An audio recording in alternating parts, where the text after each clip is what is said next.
This is the Brain, and you're listening to the Geekcast Radio Network. Yes!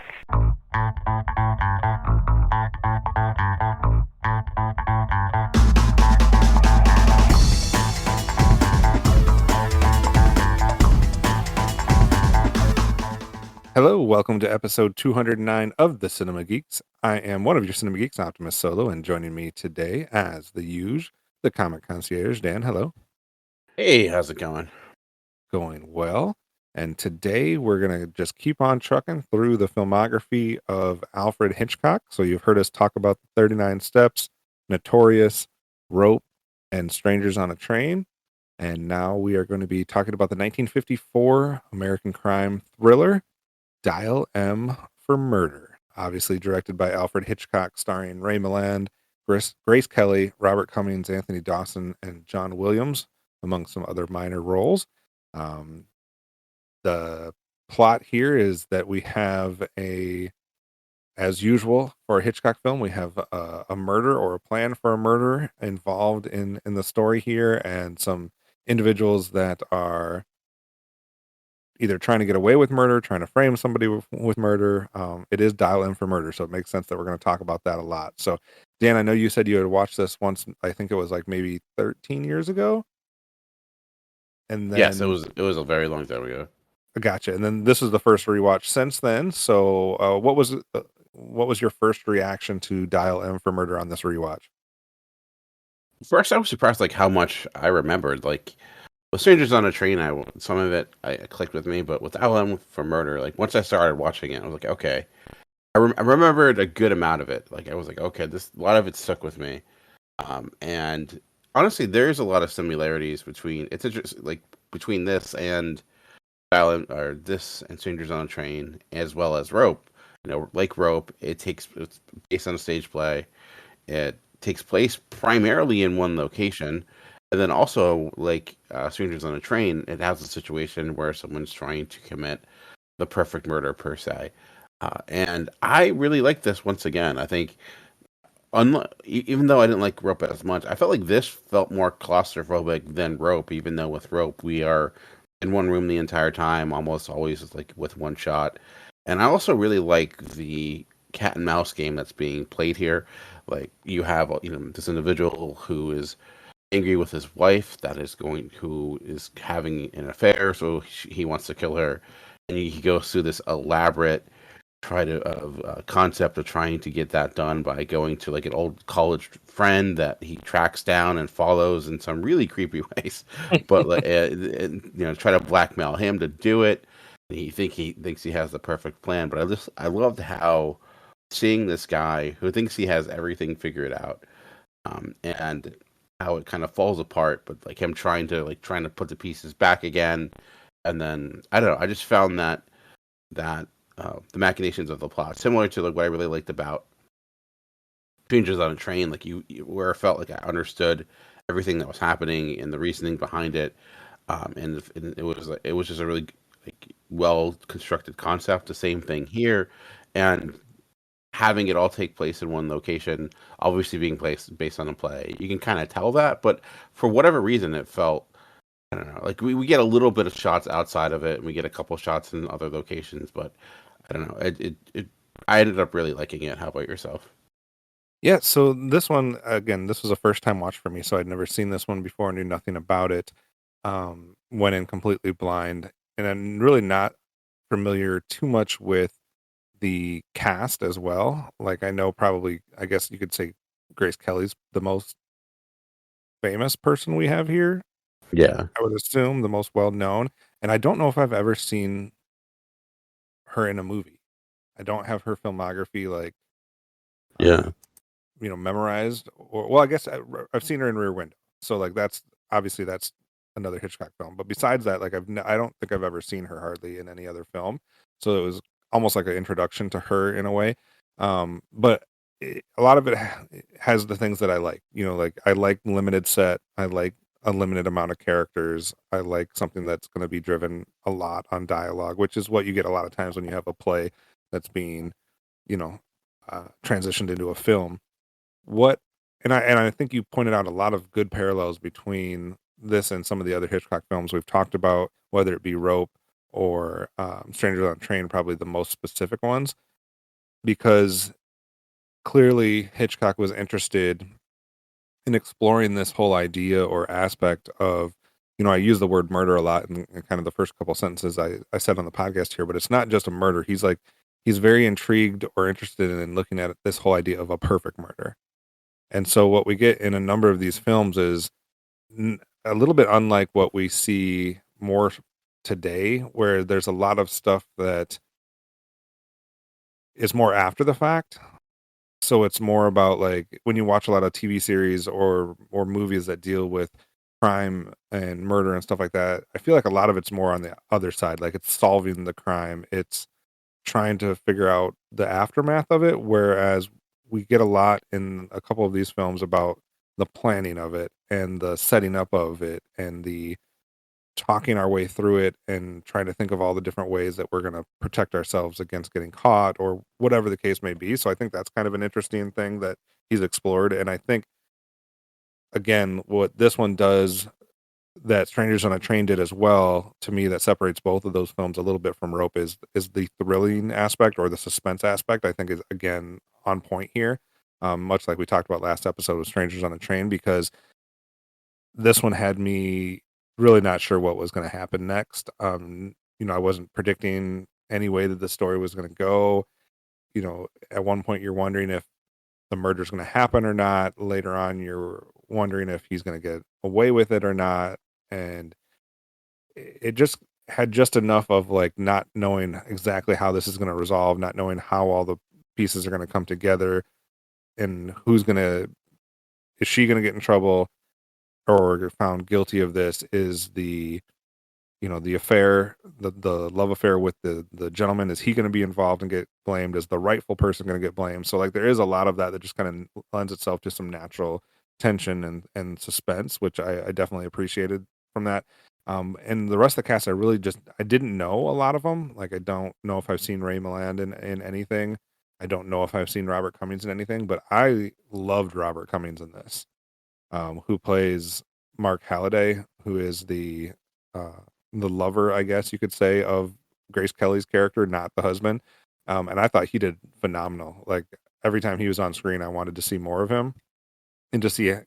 You can clearly see a dynamic between the two guys here. You said a little bit of a cat and mouse, but basically, yeah, the cat and mouse between those two as far as who's gonna get the upper hand and who's gonna like.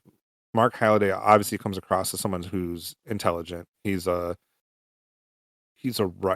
correct me if I'm wrong. He's a writer or a reviewer. He deals with crime stories in a way, and so it gives him like an not an expertise, but like an inner knowledge, I guess, of like in his mind, like the things that you need to look forward to in order to solve a mystery, because he's written about them or reviewed.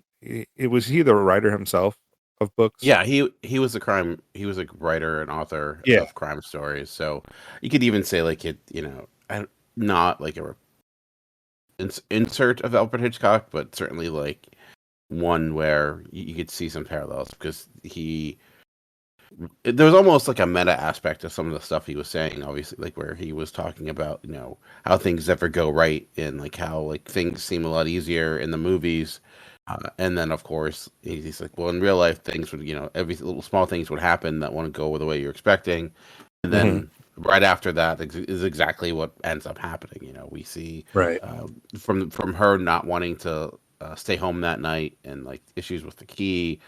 Yeah, I like that. What I mean, being meta, breaking the fourth wall wasn't super uncommon. Like Bob Hope did it all the time during this era, but I thought it added a little bit something that we haven't seen in this retrospective in a Hitchcock film yet. Yeah, and it's interesting because like when Tony, which is the character played by Ray Milland, he's her husband. When he's laying out his plan for exactly how this is going to go, which is, it's right in front of us. He's literally telling somebody else step by step what you need to do, what's going to happen, when it's going to happen, like all this other stuff. And when he's telling that whole story, it's so easy to just follow the dots that he's laying out and think, that he has conceived of maybe a perfect plan, or that like this is actually going to be super easy. And it's interesting because his performance and the way he portrays that, you just buy into it. You're like, yeah, he's thought of everything. This is how it's going to work. And for me, like I didn't even like think of the plan and in the way that Mark Halliday probably would have, and be like, it's going to take the most minute thing that you have no control over to make this plan go wrong. Like, and for some reason you don't pick up on that as he's laying it all out. At least I didn't. Like that it could be something as simple as like she doesn't want to stay home, and then your whole plan's ruined. Yeah. And there's like a series of maybe like a half a dozen things that go, maybe not a half a dozen, but there's a number of things that are going wrong or have the potential to go wrong that we just like immediately see like one after the other, and it's like, oh, that whole plan that sounded genius wasn't even close. Like, Yeah. so His many ways his, this can go wrong. his watch stops working. There's someone in the phone booth when he goes out. Right. Uh, And then the person that he like, relies everything and counts on is clearly not capable of doing what he was asking him to do in a way. yeah. You know what I mean? Oh, Like, yeah. Did you notice? Like, I didn't honestly, even on rewatch, I didn't realize he put the key back under the carpet. I guess I was. no, I I did not notice at all, but it was weird because I'm watching this for the first time, and he's doing the sequence and he gets in the room and all of that. And when Tony comes back, like obviously he is looking for the key, and I'm thinking to myself like, the whole plan like if I'm that guy, like the plan should have been to open that and put that key right back. Like you shouldn't have brought the key in with you. Like this all Yeah. could have been avoided if you just put the key back. I'm like, this was something they didn't think of, and I had no idea that that was actually going to be part of the plot the rest of the way. And Yeah. I was like, oh, like he did exactly what I thought he should have done, but I totally didn't pick up on the fact that he actually did that. So that was kind of interesting.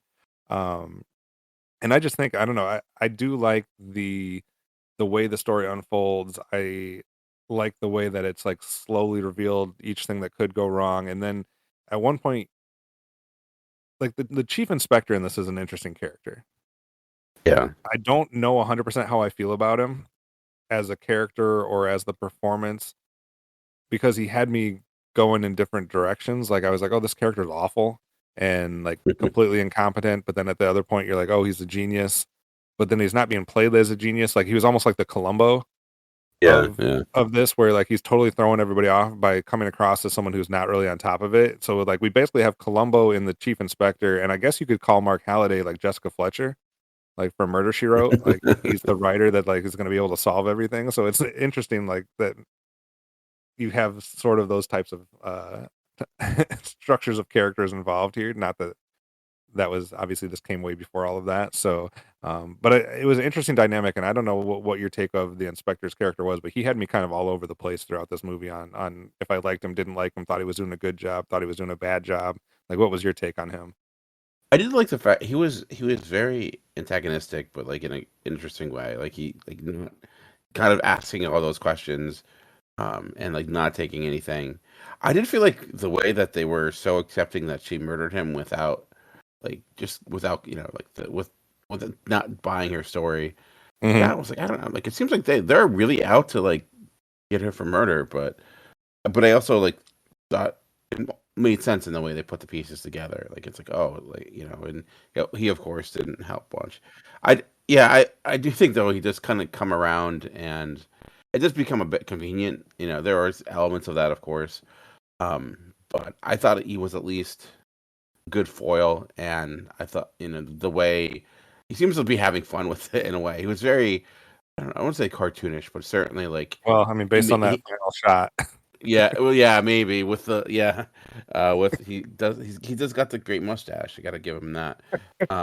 So I I thought his character was certainly there to be the person to kind of move things around, and he does make a show of everything, and in a lot of ways, which I thought was kind of interesting. But um, I agree the with you though first too. That the way that Mark Halliday is like, it caught me off guard because he explained something to me. Like obviously, I guess you have to make the leap that he actually has put together exactly what has happened and is just right on. Yeah. as he's explaining like to Tony, like this is what you should tell him, and it's like exactly what happened. But like Yeah.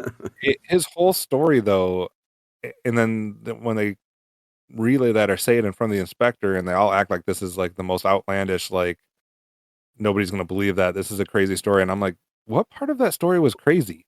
Like Yeah. everything made sense that he just said, and it's not outlandish. Maybe it was outlandish at that time. I don't know. I feel like somebody comes across the police and tells that story, and I don't know. I can't imagine today the police just being like, "Oh, you're full of baloney."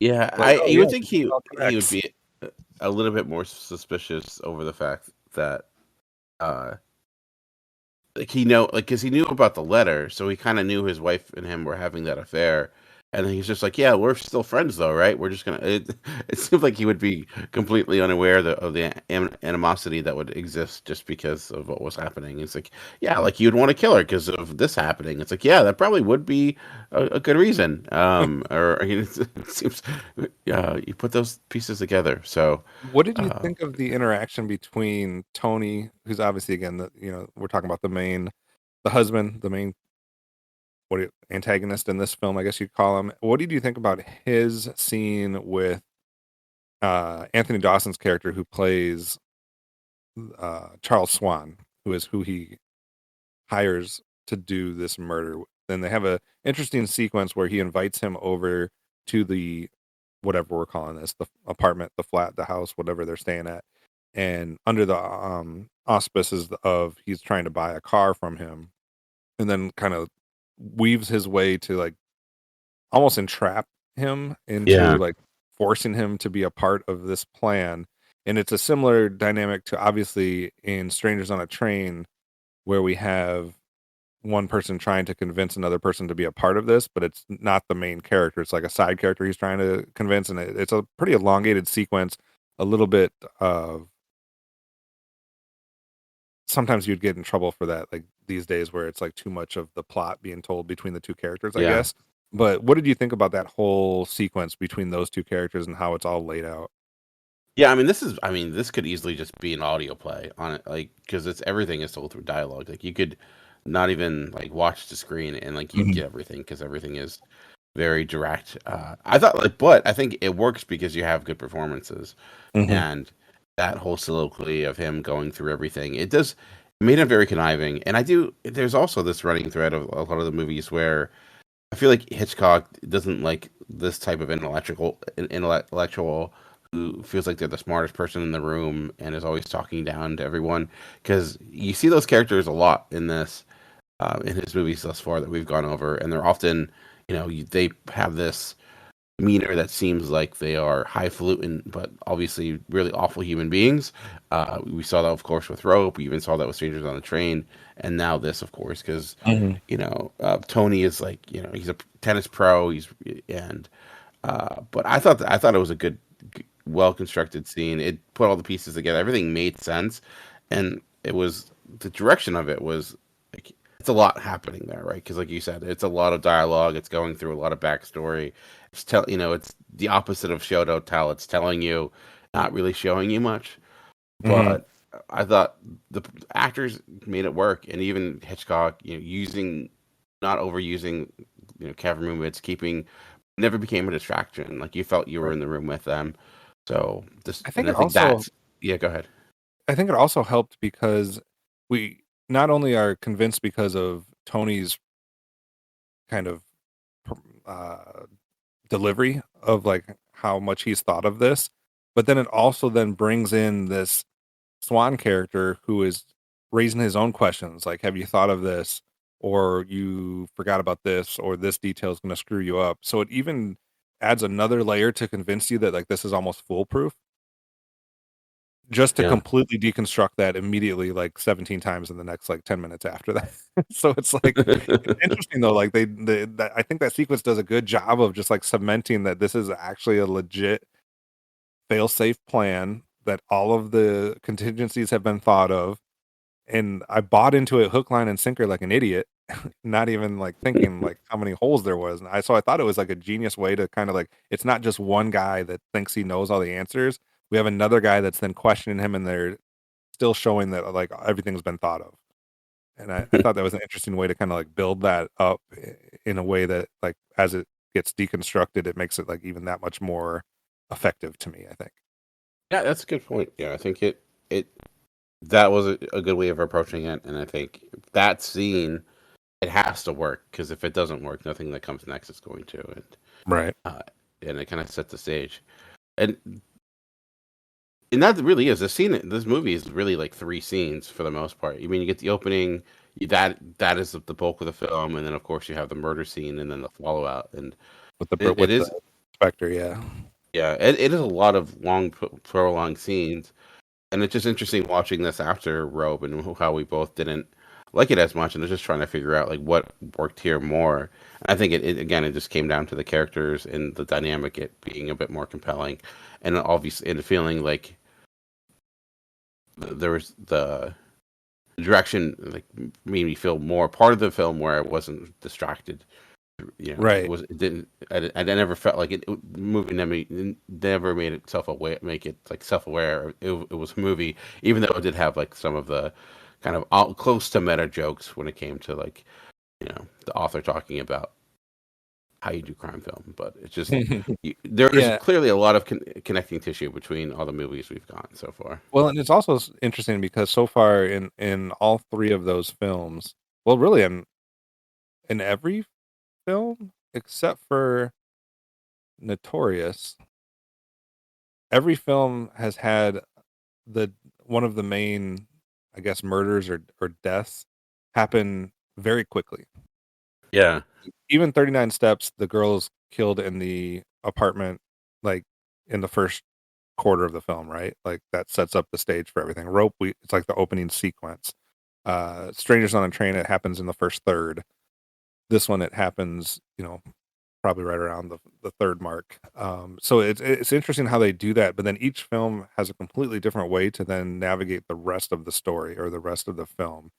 And I yeah, think that's why one of the main reasons why for Rope it doesn't work for me as much as it has in these other ones was because in that one they killed the person immediately, which is the quickest out of all the films. So we don't have any really build up to the actual action. It just happens without warning and without any thought of character build or the situation build or anything. So that's the one. But then I think the other one is Rope for the most part then ignores the death for the better part of the film, right? Like we yeah. know the two characters know about it. Nobody else does. Nobody's trying to solve anything necessarily.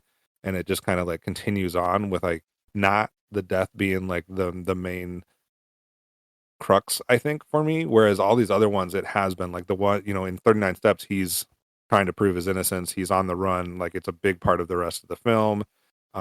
In Strangers on a Train, like it sets up the whole dynamic between these two characters and the cat and mouse between them and trying to get him to do another murder, to, re- repay the favor. And then this one, obviously, we're trying to figure out who's going to get blamed for it, who's going to get, you know, found guilty for it. So I think I Hmm. don't know, it works so much better in all these other ones for me, and I think that's one of the things that makes it way more suspenseful and more of a thriller.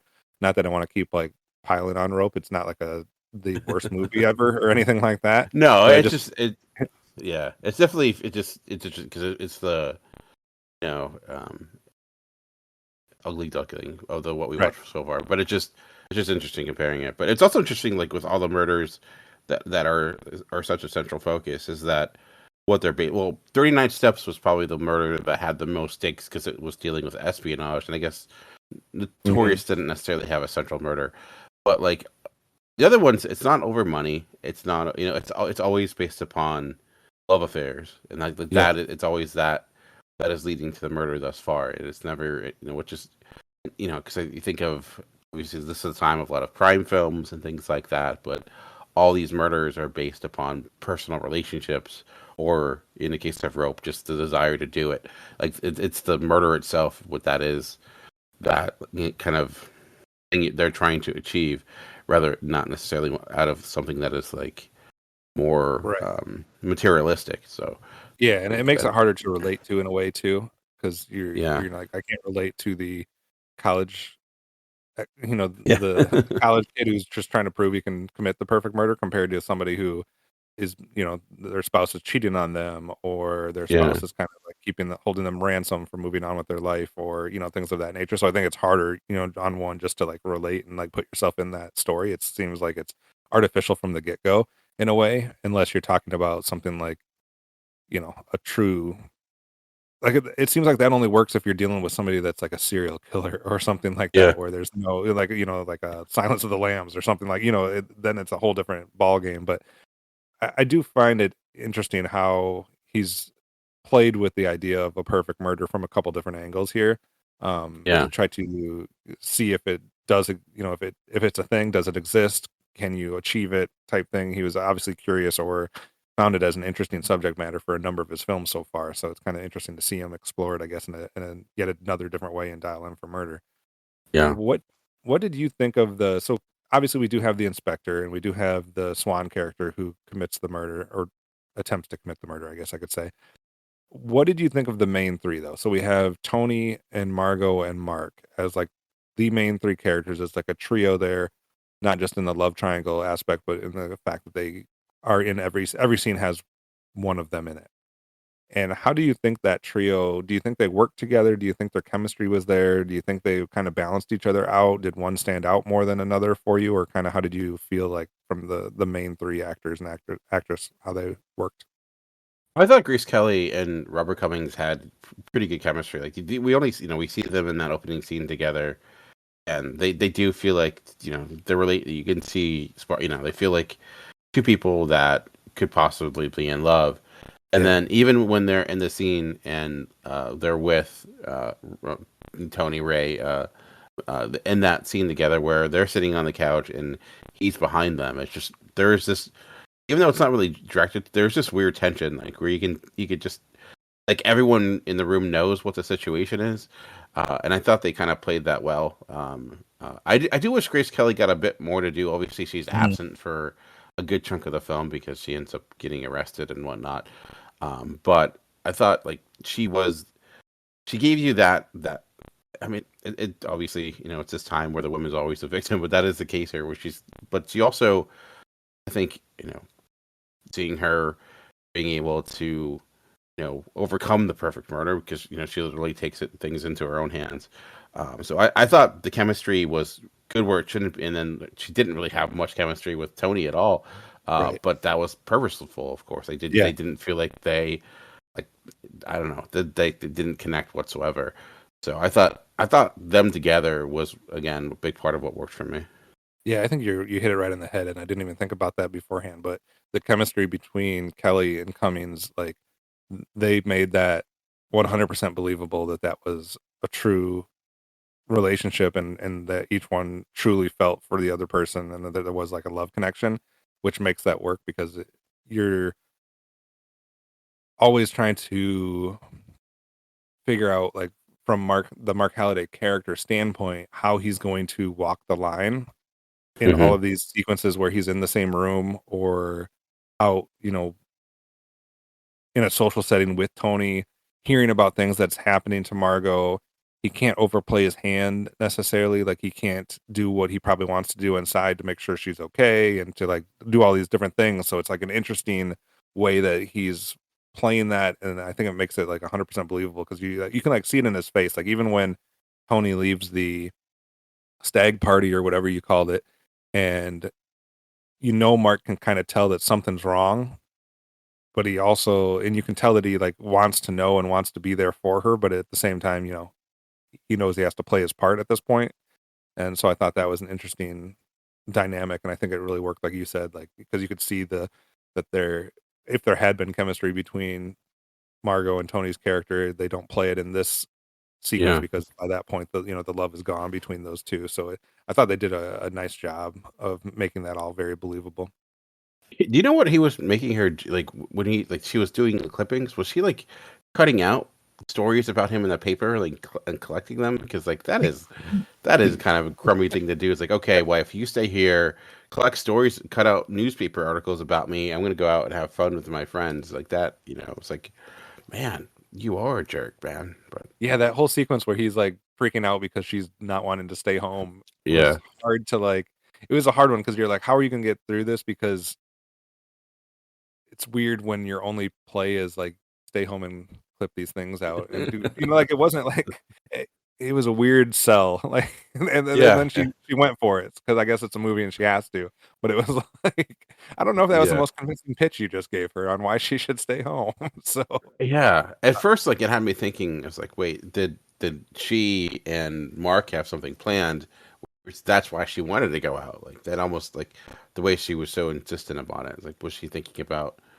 I don't know. But it was again. It just showed. It went back to that speech about how like every little thing could go wrong, and it just hinted at things are not going as planned, and nice little bit of foreshadowing. right, and I felt dumb because obviously the whole idea of a key factors into this movie like 10 times. Like there's Yeah, so many different sequences where we're talking about a key, looking at a key, trying to figure out which key is where, who's got what key and whatnot. And through that whole thing, I still didn't, even though had decided in my head if I was in that position, I would have put it right back on the steps. I hmm still never connected the dots as to that being important later, or as that being like a crux of this story and how it resolves itself. Like it totally blindsided me yeah. in a You cool think way. 'Cause I was like, oh yeah, you think it's gonna be the phone, right? Because it's Stalin's right. murder. Like, oh, the phone's gonna be a big thing, and then Yeah, I feel like he should have been in the name of the movie instead of the phone. yeah. I mean, Hitchcock loves his trinkets. It's the lighter. It's always like Right. something like he At loves to least this make it one up. was a little bit more believable. Like the lighter Yeah, to me is still problematic because I still don't buy like how that's gonna like be yeah. the whatever what do they call it? Smoking gun.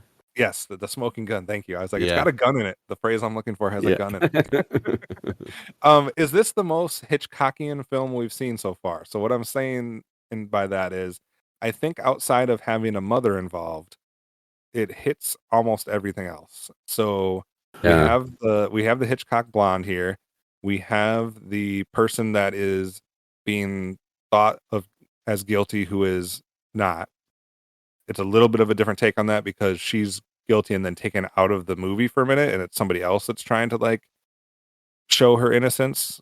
So that's, I guess, a slight variation on that. We have the idea of strangling, and murder, and the perfect murder. Like, there's so many different aspects that we've seen in all the other movies that I feel like they're all here except for a mom character. Yeah. Although I bet that Tony has mom issues. I'm just gonna assume. Seems like he might. So But it is interesting because they do hit a lot of it. We do get, like I said, it's and every murder there has to be a rope involved or a yeah. strangling It's always aspect of string. Yeah, yeah. It's always strangulation. Like I guess we'll obviously get to when people are using stabbing, but yeah, it's always it. Right. strangulation. I guess I'm guessing because I don't know if that was a censor thing as well, or it's just more dramatic. I mean, they But did yeah, show a scissors to the back, it so did. But that was pretty brutal. I was and like and he I lands was on like, it. That's cool. yeah, it's like oh, it went deeper.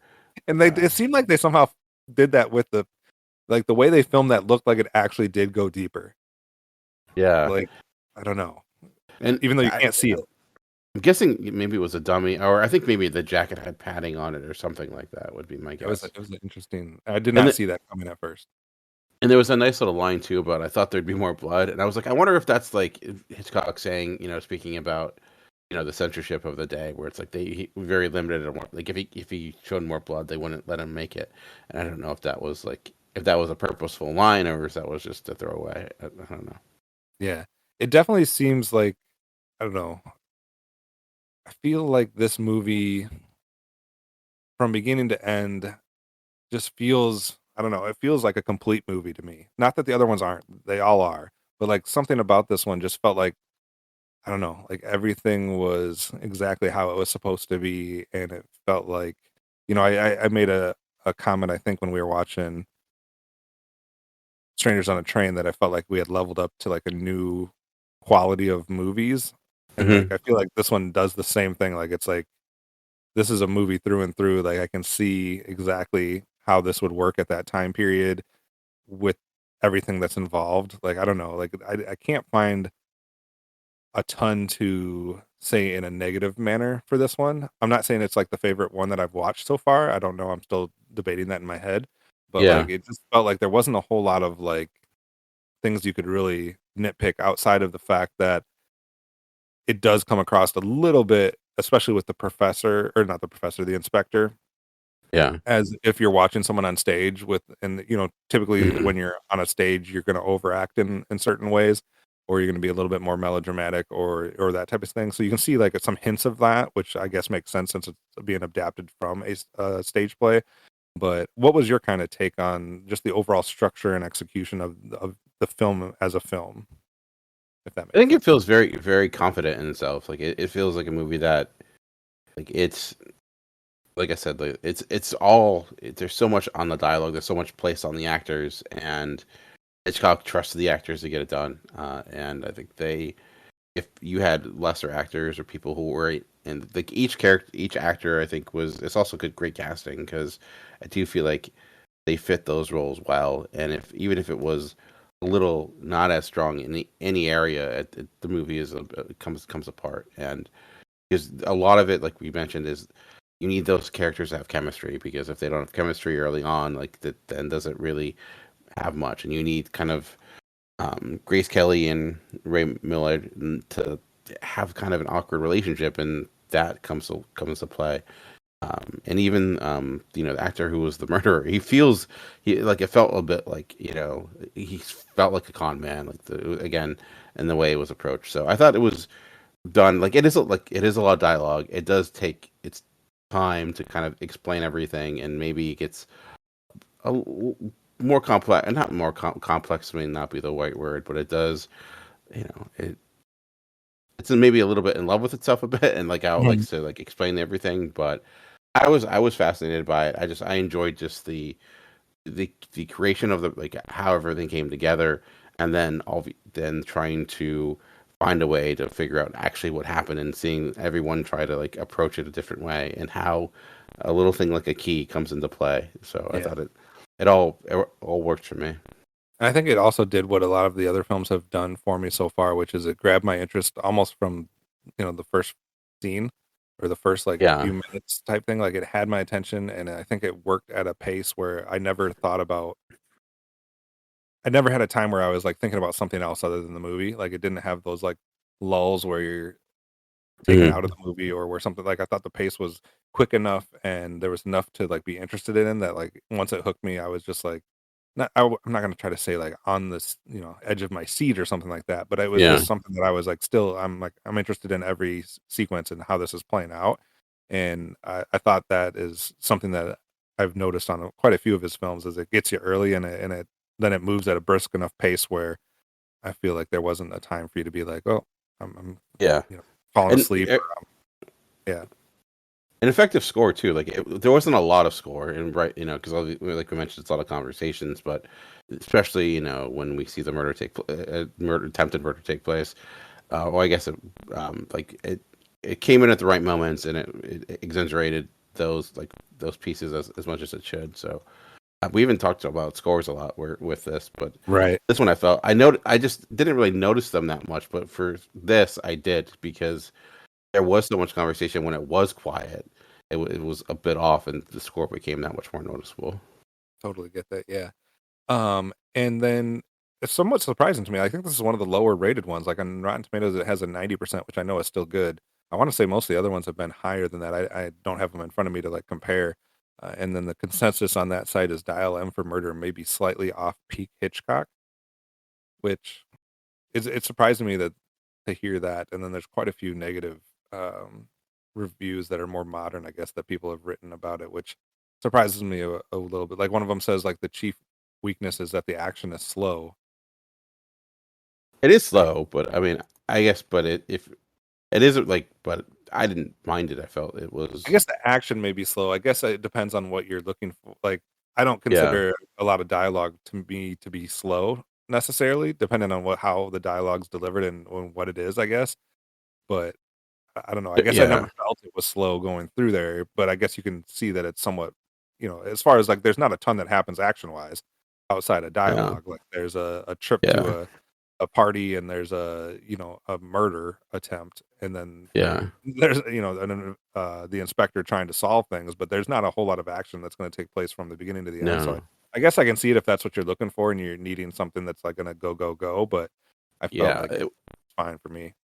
if you were to watch like North by Northwest and then Nets, I could see like it feeling slow, but it's a different type of film. It's not. It's a movie that's more about the situation and you know, reasoning behind everything Yeah. more so than the thrills per se. So. I did not catch the Alfred Hitchcock cameo in this one. I had to look it up. Did you Oh, catch it? I did. Yeah, when he shows the yearbook. Yeah. Yeah, I saw that. Yeah, and I I think caught it this time, and I caught it for Strangers on a Train. Strangers on the Train's a little easier because you see yeah, him getting Strangers on on the a Train bus. was pretty easy, but this one, was it in the yearbook and was it in the picture on the wall? Was he one of the people at one Oh, of the tables?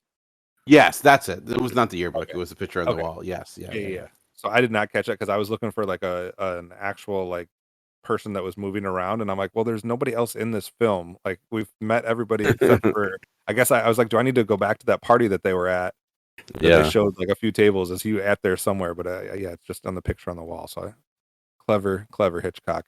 You got me on that one. So any other pieces of trivia or information that you had found for this one, or that we haven't got a chance to talk about yet for Dial In for Murder?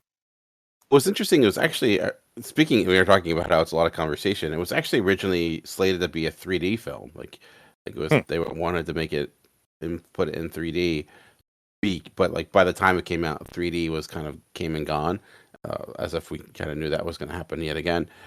So that was intriguing because it made me think about like I don't know what 3D would add to this. Maybe the Right. only thing I could think of is that scene with her, holding her hand out. That's obviously on the poster. But like that, but that I found kind of interesting was that it was meant to be 3D, and also like when it came to Grace Kelly's costuming, she was able to kind of have a lot of decisions behind it. Like when she came down to like answer the phone, originally she was supposed to wear like a kind of this like really big robe and stuff like that, but she said that a woman wouldn't put a huge robe on just to answer the phone. Hmm. And Alfred Hitchcock just said, "All right, we'll go with it," and There we that's go. what they did. So I like it.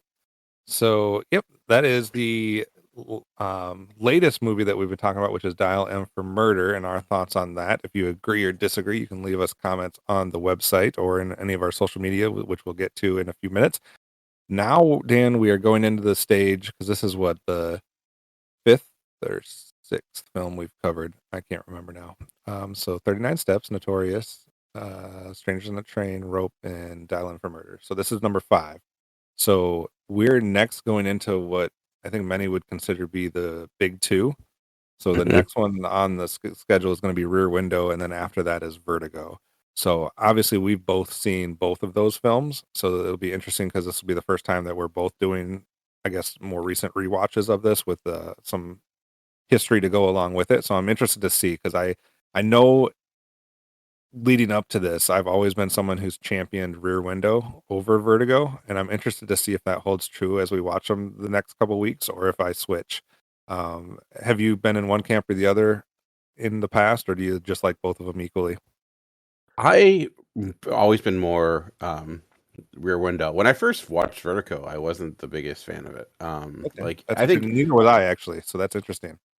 and I think it's also because it's one of those things when you like but like I think it was the AFI's top movie of all time. So Mhm. anytime you kind of put that type of label on something, it's like it's almost like can you ever live up?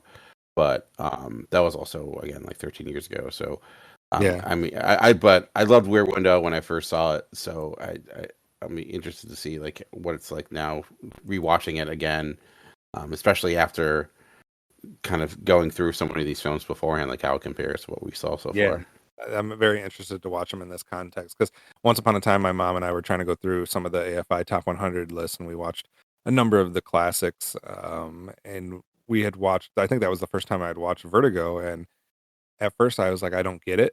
As not that I don't get it, but I didn't understand why it was as lauded as much as it was. And then we watched Rear Window after that at some point, and I was like, "Well, this is the one that should be in that. This is the one that everybody should be talking about. Like, what are we doing here?" So I'm very interested to see if that holds true or not because it has definitely been at least a decade since I've seen either one. So I'm very interested into that. And then if you want to know which ones we're going to be finishing off with after that, we're still going to be covering North by Northwest, Psycho, and The Birds. So those are the 3 that we'll be finishing up with. Dan, why don't you tell everybody how they can get in contact with you or leave comments for you or find other content that you're creating? You can just search for Comic Concierge on Facebook, Twitter, TikTok. Hopefully, I haven't put out video in a long time, but hopefully in a bit. But hopefully, we'll be getting back to that soon by the time this is coming out. So, absolutely, you can stay in touch with anything else I do, which is not a lot right now on social media, but my handle is @OptimusSolo.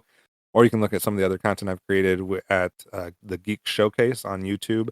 And you can comment to the actual show if you just find the Cinema Geeks tag on Twitter or Facebook. We're on both of those. I'll still call it Twitter. That's fine. You can yell at me later. And so that's the best way to do that. Then if you want to also keep in touch with all the stuff the main website does, you can search out Geekcast Radio Network, and they have all kinds of geeky content, cartoons and video games and other movie talk and all kinds of stuff like that. So you can look for that as well. So that does it for this episode. Tune in next time for another chance to listen to more of the Cinema Geeks.